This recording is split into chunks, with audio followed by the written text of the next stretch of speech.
Hey guys, Bill the Appraiser here with a new video. Topic of this video is reconsideration of value. If you would, hit the like button, hit the subscribe button, and we'll jump right into it. Reconsideration of value, sometimes referred to as an ROV. Personally, I call it a recon. But ROV, reconsideration of value, what does that mean? Where does that come from? What are we talking about?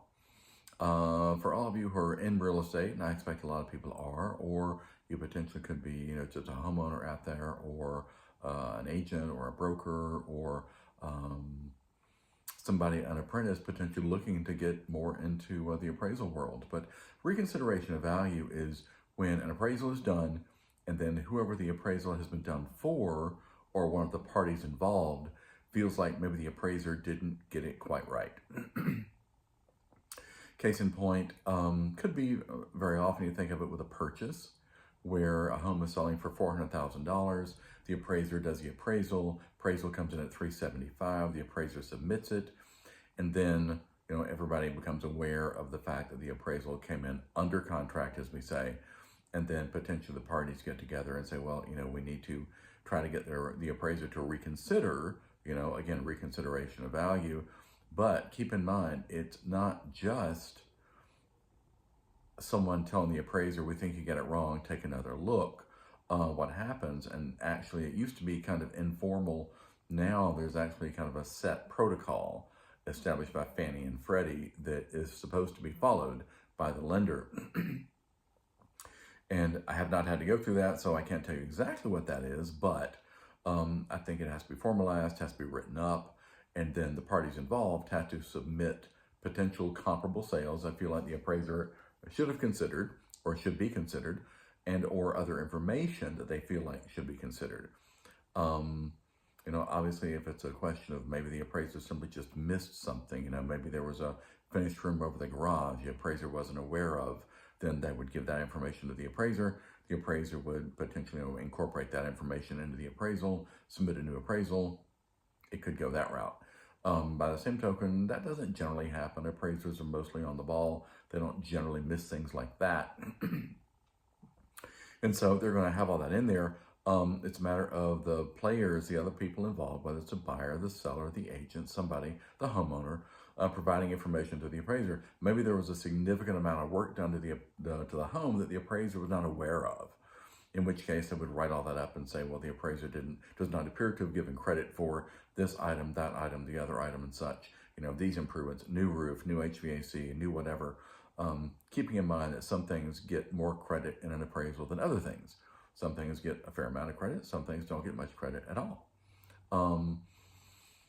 As far as a reconsideration of value aspect from other sales, then that opens up a whole nother kettle of fish that, as I said in previous videos, a sale does not constitute a comparable sale. I'm sorry, I should say does not necessarily constitute a comparable sale.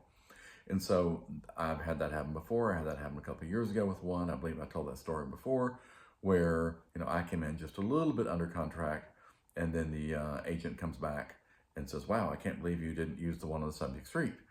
Well, before I get into talking about things with other people, the appraiser is not supposed to discuss the appraisal with anyone other than the intended user. But in the case of a reconsideration value, the appraiser might need to discuss a little bit, certainly not going beyond the bounds of what they're allowed to discuss and not discuss.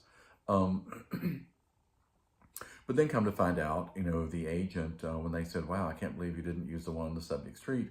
The one on the subject street was all but new construction and had acreage.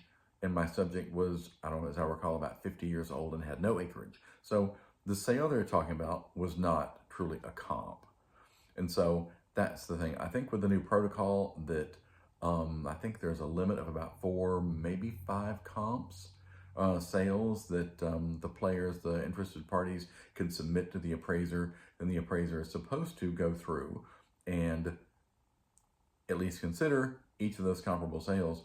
And in their response back to the lender, they're supposed to discuss each one of those and how and why it was considered, and if it was added, if it was not added, if it was used, not used, and why. In the case of that one comp I just mentioned, needless to say, I commented back, this is not a comparable, it is a sale. but it is not a comparable sale and was consequently not considered and not used. As I understand it, the vast majority of reconsideration of values go unchanged. So whereas, yes, people are certainly entitled to do that, but just by asking for it does not necessarily mean, and probably does not mean, that the value is going to change in a reconsideration of value. I just had something on the tip of my tongue I was going to say about that, you know, agents can come up with potential comparable sales. The appraiser should consider the homeowner, even if they know the neighborhood better for some reason the agent does. They can also consider things, because that could be part of it, that it's possible that maybe, for example, a FSBO type sale, for sale by owners, something that was not run through the MLS, might be a great comp, or at least a good comp. Maybe that was there in the subdivision. The appraiser was not aware of it because for whatever reason it did not ultimately get entered into the MLS. Very often it does. That, you know, a home goes up FSBO for sale by owner, a buyer's agent brings a buyer, the deal happens, the transaction happens, and ultimately that agent would potentially maybe put a listing into the MLS, and very often it's labeled for comp purposes only because it was not really a listing prior, but it did occur as a sale. So you do see that kind of thing. And very often the homeowners, you know, they want to throw, you know, dozens and dozens of sales at an appraiser, but, you know, there is a limit. It's something like 4 or 5 for the appraiser to go through and take a look, and they comment yes, no. So on the reconsideration, you know, there are 2 or 3, there's a finite number of outcomes for that. You know, that the appraiser might look at the comparable sales and respond back and say, or the sales offered by the lender, agent, homeowner, whomever, and the appraiser may come back and say, no, none of these are really comps, so I'm not going to consider any of these, and so the appraisal stands as is. Potentially the appraiser could, you know, maybe if there was a really good sale that for whatever reason just did not come across, could be a question of a lot of areas are serviced by multiple MLSs, and maybe one particular appraiser only has access to one MLS, and so they didn't have access to the other MLS, so they missed that sale, and so upon given knowledge of that sale, then they were able to add that in and maybe have some sort of an impact. That's a possibility. One thing I would say is I believe lenders very often, they don't want to go through that process because it's, I won't say long and tedious, because it probably takes less than a week, you know, once the players on the receiving end of the appraisal pull together their information, submit that to the lender turns around, sends it to the appraiser typically has 3 or 4 days at least to respond, they send it back. But the appraiser very well may look and say, you know, no, these are good, no, these are worth using, no, these are actually comparables, they're only sales. By the same token, if it's simply, let's say for the sake of argument, a refinance or a HELOC, and maybe the appraisal simply doesn't come in as high as the homeowner was hoping or was thinking, but it is still high enough for that individual, the homeowner, to do whatever they want to do. Well, in a case like that, there's a good chance that the lender will not want to pursue a reconsideration of value because it's kind of a waste of time, sort of an exercise in futility, as they say, because if they can already do what they want to do, okay, maybe unfortunate that it didn't appraise for as much as they would have hoped, but it's a moot point, doesn't matter. They're still going to be able to do what they wanted to do. And so very often the lender may simply choose not to pursue the reconsideration of value and explain that situation to the homeowner. So the appraiser could look at potential comparable sales that have been offered up and change the estimate of value.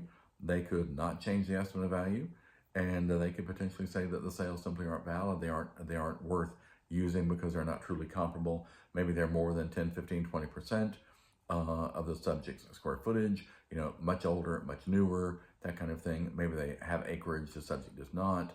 You know, maybe they have amenities that the subject does not. If the subject has no acreage, the subject doesn't have a pool, things like that.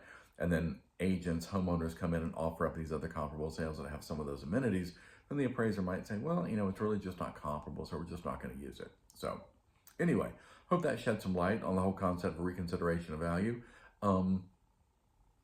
So, you know, and again, keep in mind that every property has a range of values. And so again, if you go to some of the online sites, not saying that those are the best in the world, but if you look at the online sites, and I would advise people to look at all of the online sites, not just one, and go through and look at all of them and see what their estimate of value is, as well as very often they offer a range as well. And so if you go and look at that estimate of value, look at the range. So it could very well be that, that the estimate value the appraiser came up with is within that range. Not that that really has anything to do with anything, because how those sites establish their number and how the appraiser does it are entirely different. But at least that gives some sort of corroboration, maybe, that, wow, this site, all these sites give me a range of, 350 to 450. And that's usually the way it's going to be. It's going to be a very wide range. And then your appraisal comes in somewhere along the lines in the middle of that. Well, chances are the appraiser's good. Most appraisers know what they're doing, and they're going to use the comparable sales that ought to be used, because Fannie and Freddie know the comparable sales that ought to be used. And if the appraiser doesn't use those, then they're probably going to have to answer to that and explain why. So again, hope this shed some light on the subject. Again, feel free to hit the like button, hit the subscribe button, leave me some comments, let me know other topics you'd like to see discussed, and we will see you on the next video. Thanks for tuning in. Have a good one.